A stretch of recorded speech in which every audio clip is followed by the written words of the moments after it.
Hello, everybody. My name is Drew Foster. One of the classes I teach here at Columbus North High School is called World History, Geography, and Current Events. Real quick about me, you can get a hold of me in the usual ways. My email is fosterd@bcsc.k12.in.us. If you're a student, feel free to message me on Canvas, and then my room number is 1226 down here in the Social Studies hallway. First and foremost, I'm excited to teach this course. I think this could be one of the more fun, applicable courses here at Columbus North because we're talking about modern things and current events, their historical concepts, and how they impact people around them and the rest of the world.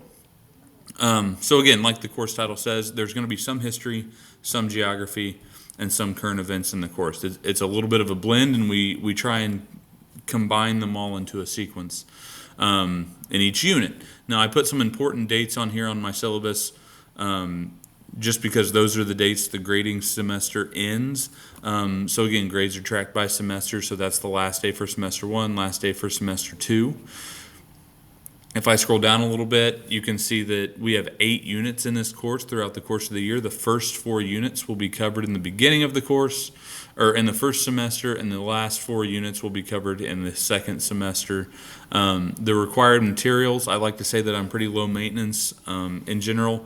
Students need a laptop and a charger.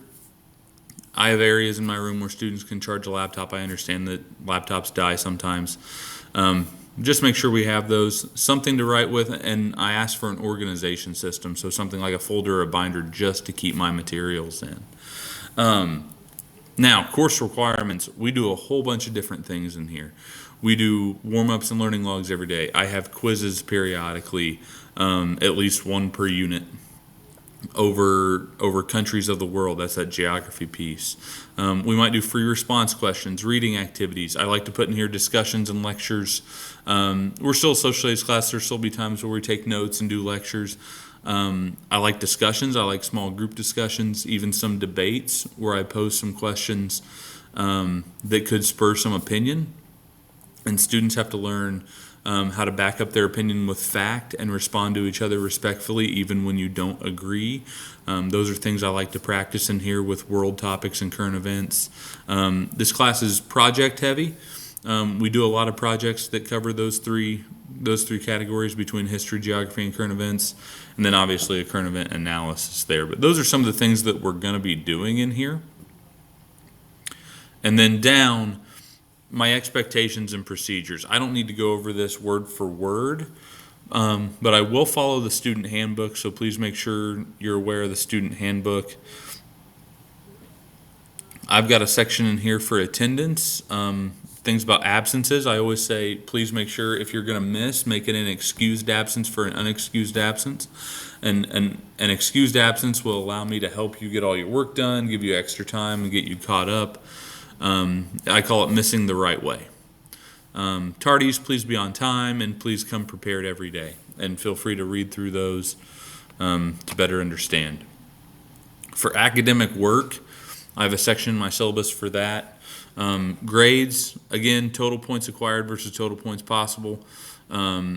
PowerSchool and Canvas are your friend. I have to upload grades into Canvas, so I always tell my students to check Canvas first, and then Canvas will sync those grades to PowerSchool.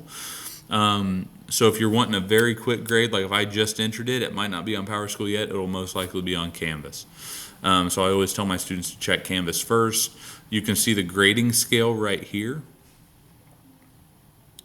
For homework and assignments, I generally say it's their responsibility to make sure they're done, turned in. It's the student's responsibility to make sure all missing work is caught up, right? They have to come approach me, and I would love to help them get those things done. But again, feel free to read through my policies here as we go. I cover academic dishonesty, to where, cheating, plagiarism, the use of AI are all things that we need to take into account in my class. And then no names and access required. Feel free to read through that there. Now, with the classroom environment, the biggest thing I want to say here, or a couple of big things, is number one, the cell phone policy. I'm going to adhere to the district cell phone policy at Columbus North. There should be no cell phones during instructional time unless I decide I wanted to use them for whatever reason in a lesson.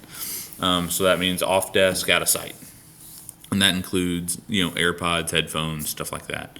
And then lastly, I always aim to build a relationship of mutual respect with my students. I will respect them when they walk in the room, and I want the same into return.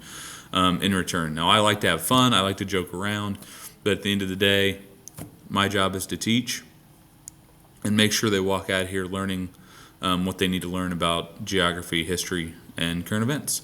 So again, welcome to my class this year. I hope you all have a great school year. Thanks.